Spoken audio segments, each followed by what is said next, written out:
Book. Todo dia me dá um showzinho aqui. Mas, ótimo. Então, estamos ao vivo. Olha que coisa. Gente, hoje, então, dia 17 de julho, né, tenho o prazer de estar começando aqui mais uma live 119, hein, Bren? E olha que honra que eu tenho de receber, depois de tanto tempo, assim, muito tempo mesmo que eu não conversava com o Bren, esse grande músico, educador, arranjador, compositor, tem uma lista de coisas. Ricardo Bren. Muito prazer, é ótimo estar aqui com você. Uma surpresa, fazia muito tempo que a gente não se falava, né? Exatamente. E muito gostoso estar aqui. Ai, que bom. Não, eu fico muito feliz e muita gente da época, né, em que eu estudei no espaço musical, outros colegas viraram professores, eu saí de São Paulo, né, mas assim, até estava comentando com você no off que são lembranças que me enchem de, sabe, de saudade e de orgulho também, né, de ter convivido com tanta gente boa, né, gente que vingou, que está aí fazendo coisa boa, né? É verdade. E graças a você, né? Esse espaço musical é uma coisa única, né? Eu falo assim, espaço musical e EMEA são duas coisas que em São Paulo que assim, é um patrimônio, né? Mas, antes da gente... Fala, diga. Eu tive uma experiência recente até com essa história da pandemia e tal, e eu entrei em contato com vários ex-alunos ou pessoas que tinham uma ligação com a escola e perguntei se eles se sentiriam confortáveis de gravar algum depoimento a respeito dessa experiência e a resposta foi incrível para mim, assim, os depoimentos curtos de um minuto e pouco, mas muito bacanas, muito assim, deu uma injeção de energia aí super legal para a gente lidar com essa fase tão difícil, né? Não é? E eu acho que é uma lista consideravelmente grande de pessoas músicos, né, hoje profissionais que passaram pela sua escola, né? Muita gente. Verdade. É muito gratificante a gente ver. E é bacana ver assim os percursos originais, né? Os caminhos de cada um a partir desse conhecimento que eles buscaram na escola, né? Quer dizer, buscaram, muitas vezes estudaram juntos na mesma sala, mas cada um construiu o seu caminho daí. É bonito a gente observar, né? E assim, a opção, né, a visão que você teve, né, porque escola de música e estudar harmonia, né, sempre teve muito lugar para estudar, mas eu acho que o que fez toda a diferença foi a forma como você olha, né, para a coisa, que fazia com que tinha músicos profissionais lá estudando comigo, assim, na mesma sala. Eu era estudante, eu acho que eu devia estar no segundo ano da universidade, primeiro, mas, assim, eu me lembro de ter profissionais sentados lá junto comigo na sala, sabe, bebendo da sua fonte. Legal. Eu tive uma busca como professor que sempre veio muito da experiência de observar o aluno em contato com o conhecimento, né? E que, né, porque todos nós nos formamos a partir de uma coisa que sempre predominou no ensino da música, que é a relação entre teoria e prática, né? Então a gente entrava num conservatório, por exemplo, tinha a prática com o instrumento e tinha conhecimentos teóricos, tinha disciplinas complementares que muitas vezes a gente não conseguia nem estabelecer relação direta, né, entre as duas coisas. E eu fui percebendo primeiro, que o desenvolvimento da percepção musical era fundamental na construção de conhecimento em música, né? E fui cada vez mais propiciando experiências de percepção para os alunos que possibilitassem a eles uma construção de conhecimento mais profunda, né? em termos de compreensão da música enquanto linguagem, né? E aí, então, assim, esse conhecimento de harmonia, né, que você mencionou, e que é uma coisa que nos aproximou nessa época, né, na época que a gente se conheceu, é um conhecimento que eu construí a partir, tive a sorte de poder ter aula com professores muito bacanas, muito legais, né, e né, ter estudado com a Beth Pinheiro, com o Damiano Cotzella, com o Hamilton Godoy, do Zimbro Trio, com o Gogô, que foi professor lá na escola. Sim, o Gogô foi... Eu tive aula com o Gogô, tá? Né? E harmonia é uma coisa que sempre me interessou muito, né? Eu aprendi no método do Paulinho Nogueira para violão e outros instrumentos de harmonia, né?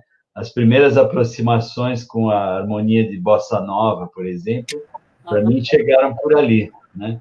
E eu fui juntando esse conhecimento todo mas sempre norteado por essa ideia de propiciar aos alunos uma experiência com aquilo, e não um conhecimento teórico que eles fossem aplicar depois, né?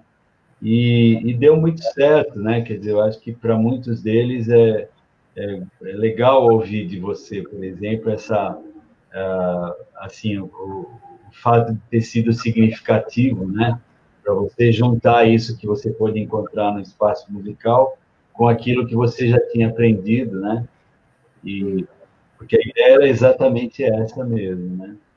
Era assim, você conseguia acionar a percepção da gente por outro caminho, né? E isso, muitos anos depois, eu fui compreender por que me tocou tanto, quando eu fui estudar cognição musical e neurociência, depois da minha vida profissional de pesquisadora de música, saber por que você estudar uma coisa por outro ângulo conecta tanta coisa na cabeça da gente, né? E forma um conhecimento mais consolidado.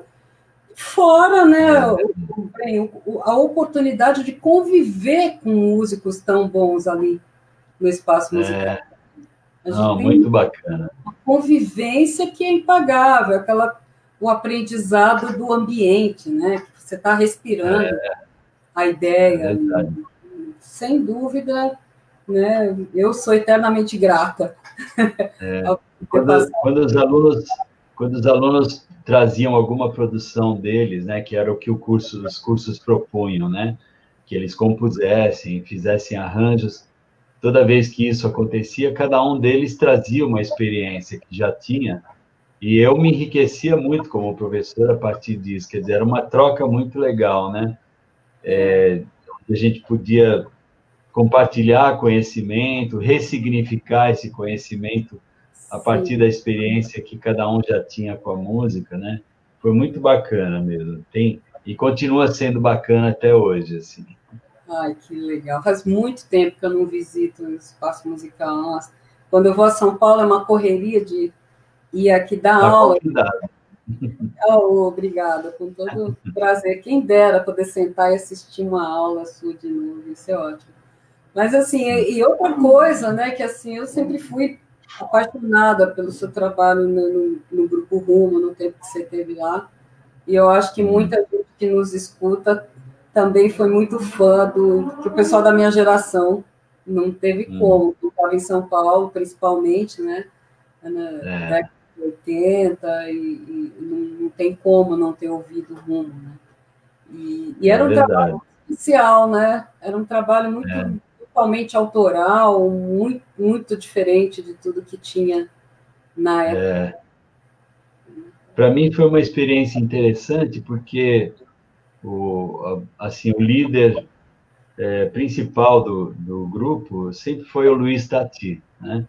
De quem eu fui colega desde o curso primário. A gente estudou na mesma escola estadual, né? E então os dois meninos lá, com menos de 10 anos, né, nós fomos colegas, mas não éramos amigos, assim. Eu sempre achei ele um pouco mais amadurecido do que eu, assim. Ele era um pouco mais velho, né? E depois, no ginásio, a gente conseguiu se manter na escola, tivemos que fazer juntos o tal exame de admissão, prestar exame para poder entrar e permanecer na mesma escola. E nesse período do ginásio, né, a gente tinha festivais, né, de música, ele já tinha composições super legais, sempre ganhava em primeiro lugar lá os festivais, né? E, e, uh, e eu passei a admirar o trabalho dele dali, assim, a competência dele para lidar com as canções, né? Que é uma coisa que a vida inteira dominou o interesse do Luiz, né? Ele foi depois para a universidade, entrou em música e, e entrou na letras, né? E para continuar se desenvolvendo na parte de música e de letra também, né? E, e aí para mim foi uma experiência muito interessante entrar para o Rumo, né? Depois que o Rumo já tinha uns 14 anos, sei lá, por aí, né? Eu conhecia só à distância o trabalho, porque depois quando eu fui para engenharia e ele foi para a USP fazer essas faculdades, a gente não se encontrou mais. Mas eu ouvia falar do trabalho dele, né? E, e, e aí teve uma época que ele me chamou para fazer parte do grupo, né? Ia ter uns shows no Sesc Pompeia, e aí eu fui lá mais para fazer esses shows. Eram 6 shows, mas enquanto o show acontecia, eles me convidaram para ficar no grupo, e eu acabei ficando até 3 anos depois, quando se encerrou o grupo, né? E depois... Mesmo que encerrou, você lembra? Encerrou em 90. Teve um show de encerramento do grupo, né? Mas eu permaneci junto do Tati esse tempo todo, praticamente, porque depois, uns 4 anos depois, quando foi para sair o primeiro disco solo dele, eu atuei bastante como arranjador das músicas, né? E nós fizemos praticamente os dois juntos esse disco, né? E depois, nos discos posteriores, os que vieram logo a seguir desse aí, eu estive próximo, inclusive como parceiro, porque tem músicas minhas que ele letrou, né? E teve um acontecimento bastante interessante, porque em todo esse meu processo no espaço musical, eu percebi que eu fui construindo um conhecimento, uma maneira de juntar tudo que eu tinha aprendido e entender o que funcionava melhor para os alunos, né? E eu não sabia muito bem o que fazer com tudo isso. E acabei resolvendo fazer um mestrado. E convidei ele para ser meu orientador, acabou dando certo. Então, depois de toda a experiência que a gente já tinha junto, já tivemos mais essa, que ele foi meu orientador, né? Olha. E até aconteceu simultaneamente, né? Ele tinha momentos que a gente estava cuidando dos shows dele e tal, das músicas, e momentos que ele estava atuando como meu orientador, né, na semiótica lá da USP. E foi uma experiência muito legal para mim. Eu aprendi bastante com essa proximidade.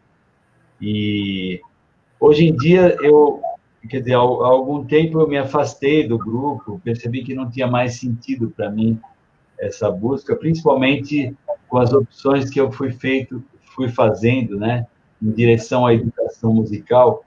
Para mim não fazia mais sentido estar participando do Grupo Rumo do jeito que eu tinha participado antes, né? Quando eu entrei para o Rumo, eu queria testar até que ponto tudo que eu tinha aprendido poderia ser útil, né? Para aquele jeito tão original de fazer canção, onde em alguns momentos se falava, outras horas se entoava, se cantava, né?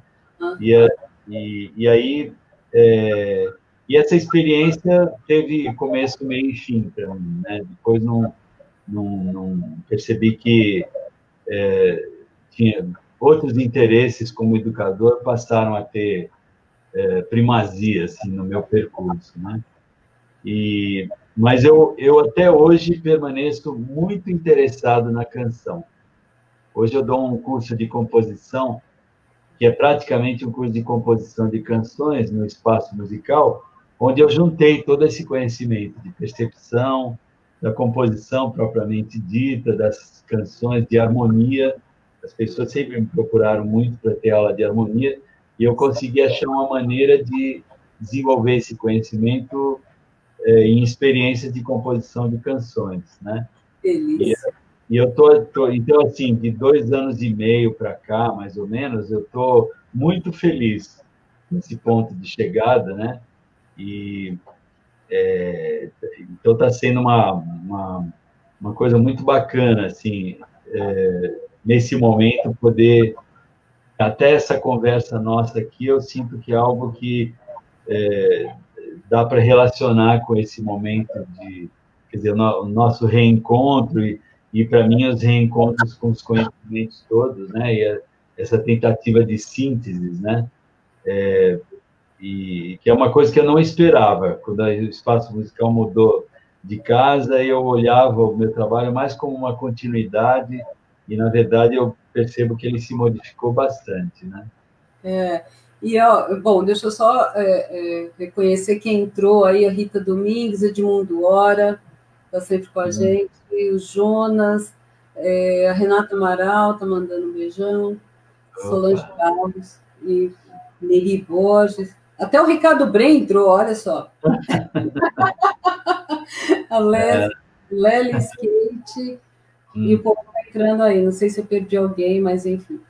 E eu ia falar exatamente isso, esse seu trabalho, né, educador, é o outro lado que eu conheci também naquele projeto que você fez com o Samuel Kerr, né, o Monitores Corais, que a gente trabalhou tanto, né, pelo estado de São Paulo, e eu lembro muito, eu tenho ainda aquela, eu não está aqui, está lá na universidade, no meu laboratório, aquela famosa cartela sua redondinha, que a gente usava para estudar o ciclo de quintas e tal, aquilo era um sucesso, todo mundo queria aquele negócio, mais aquela cartela do que a apostila inteira, né? Era assim, uma bola de cristal aqui.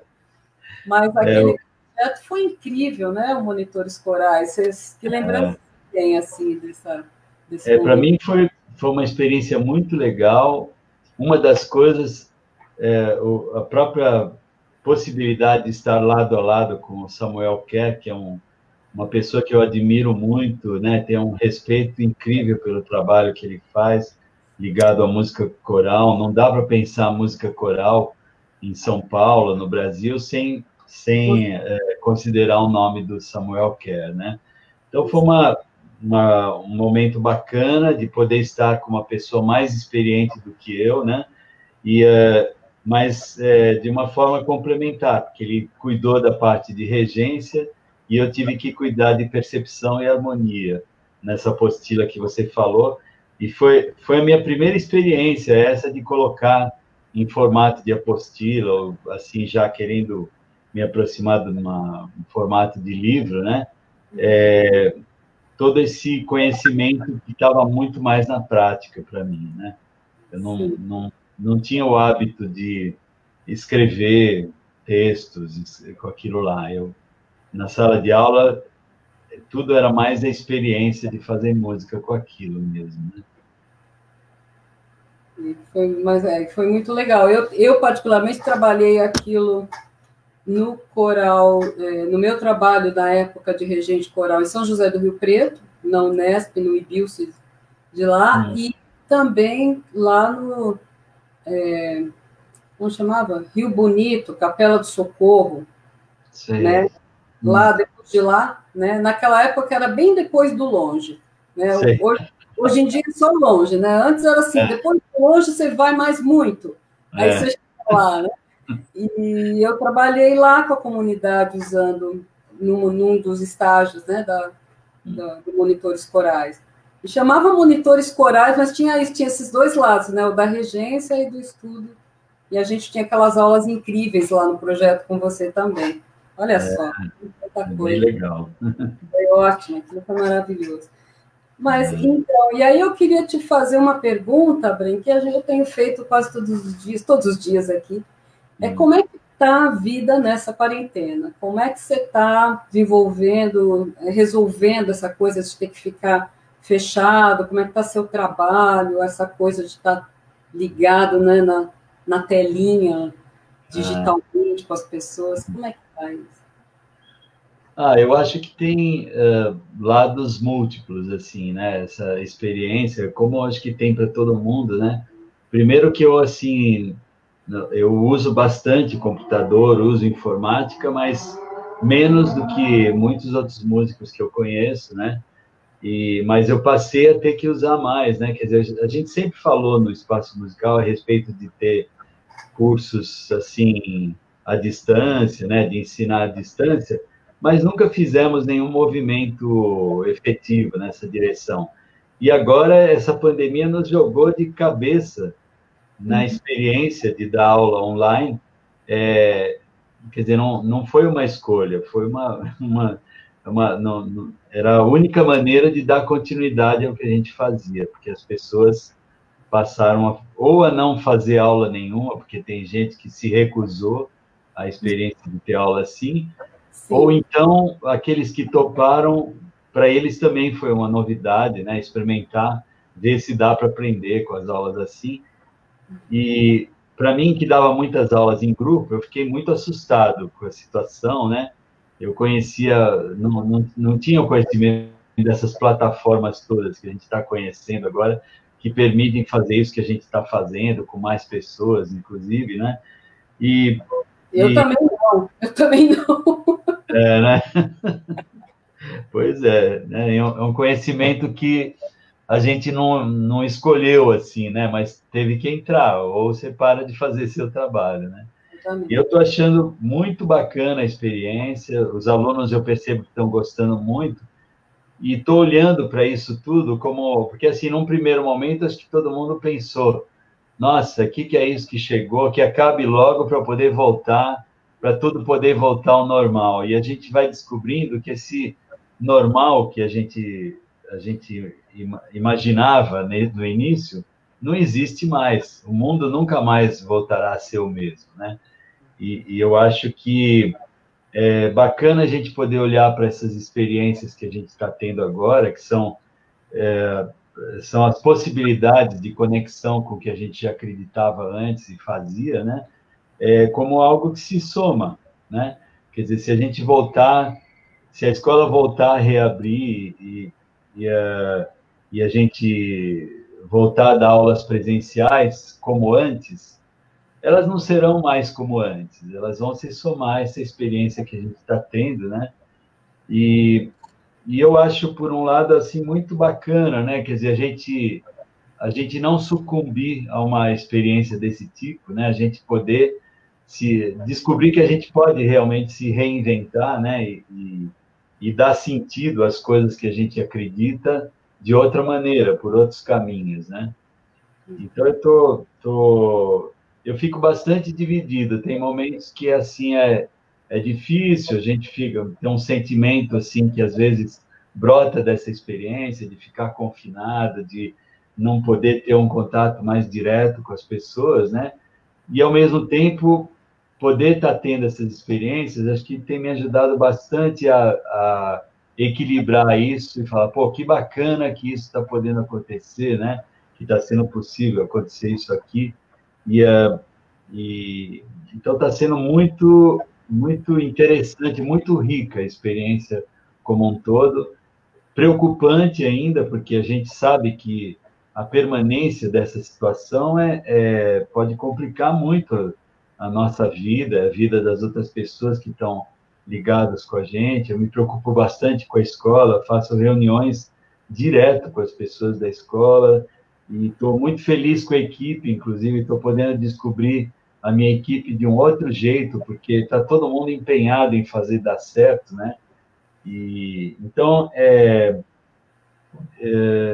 Então, assim, acho que eu vejo assim, a possibilidade de lidar com a música, ensinar música e aprender, mesmo numa situação como essa, que a gente está obrigado, né?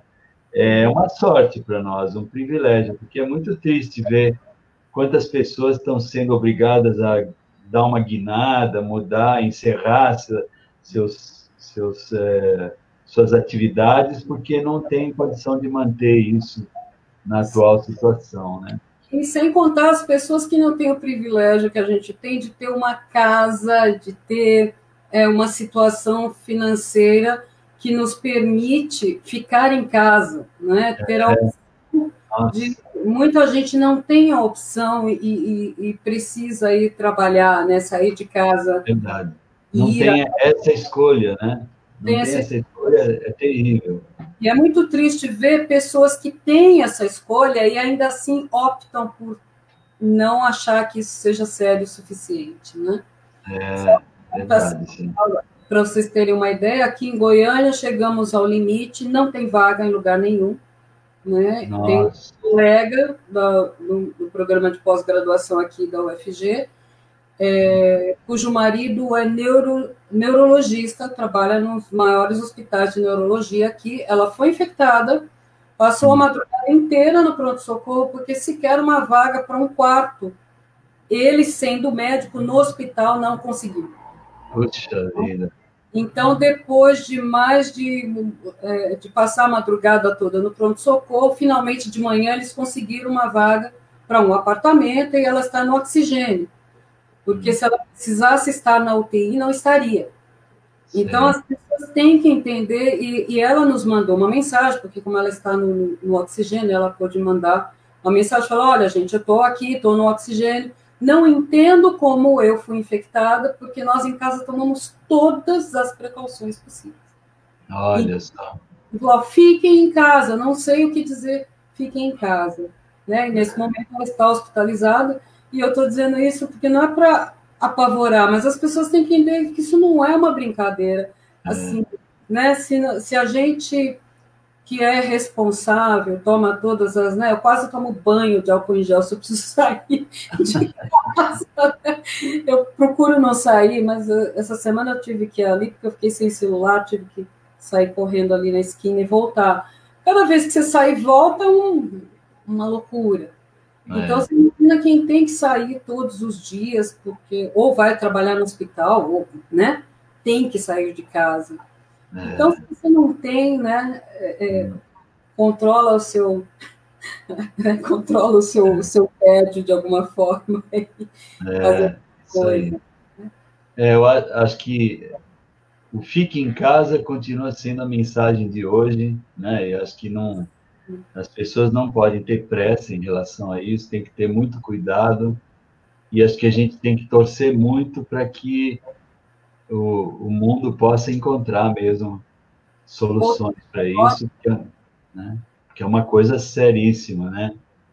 E é muito triste, a gente vai sabendo aqui e ali que vai perdendo a presença, né, de pessoas importantes, pessoas que a gente está acostumado a olhá-las como parte do mundo que a gente vive, e de repente elas não estão mais por causa disso, né?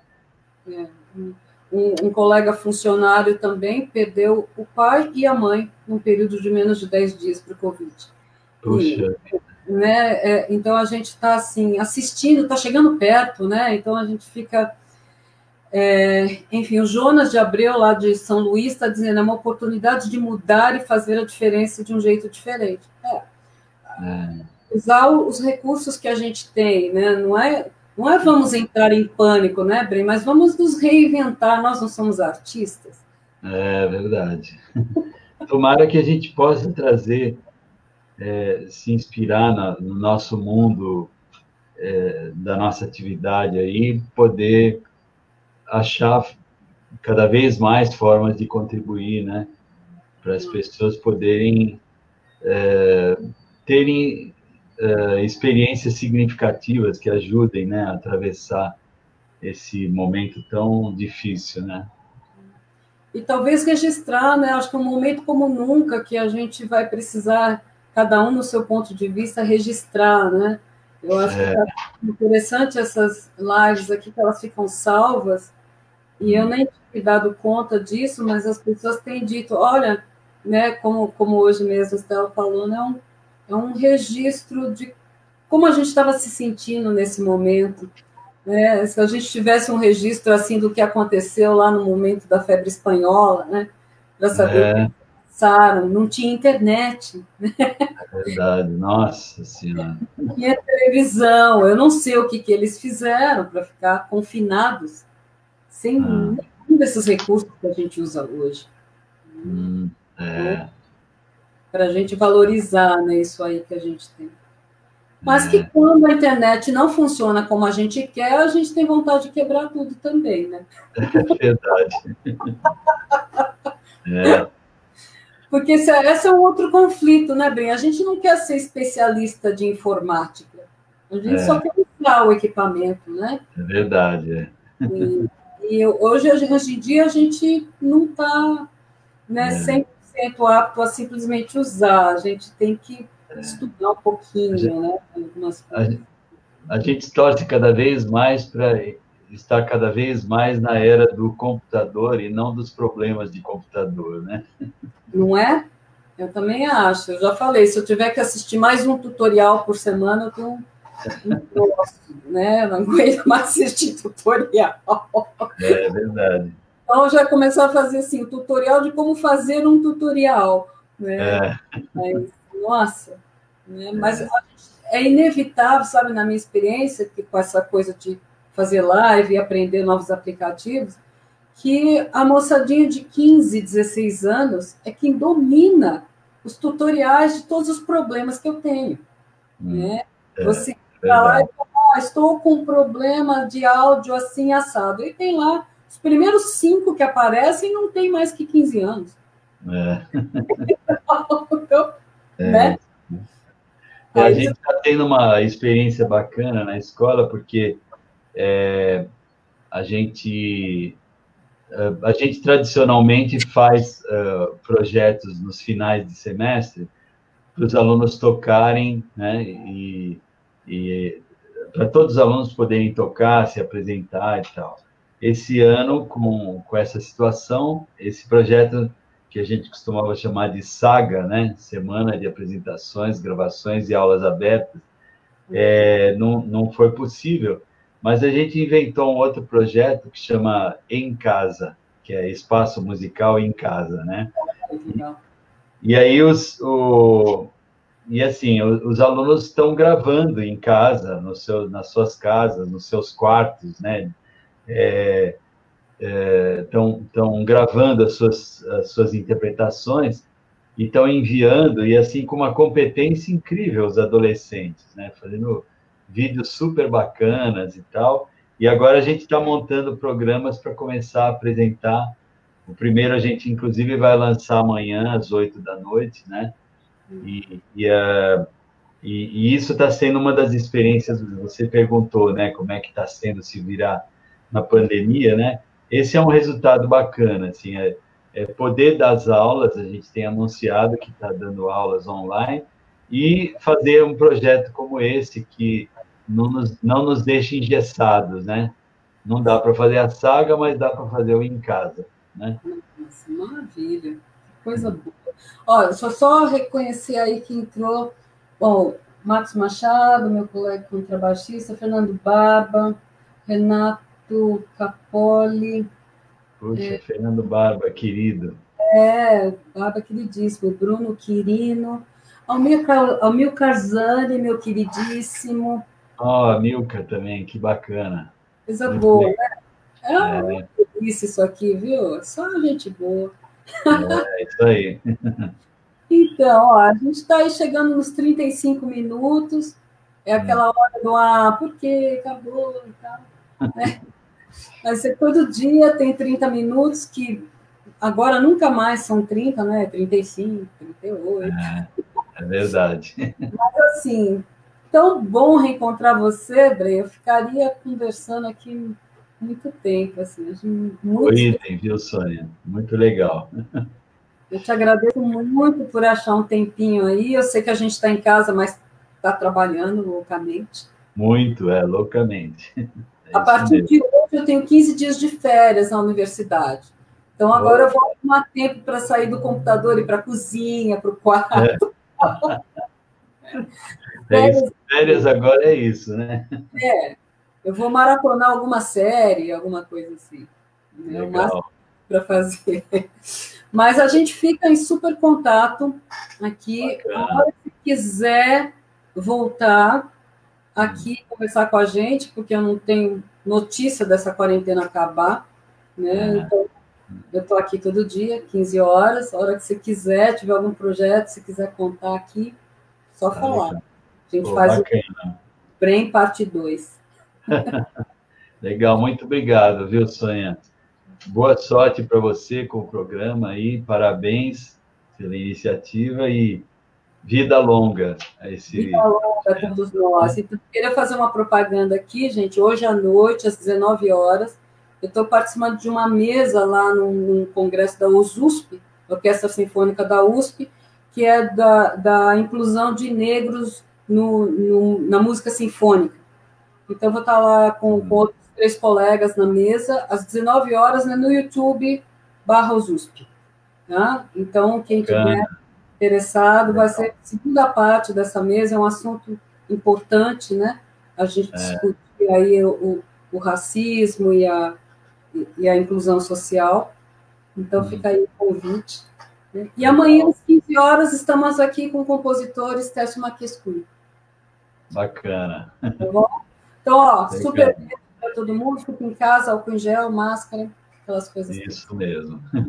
Beijo para todo mundo e obrigado. Obrigadão. Tchau, tchau.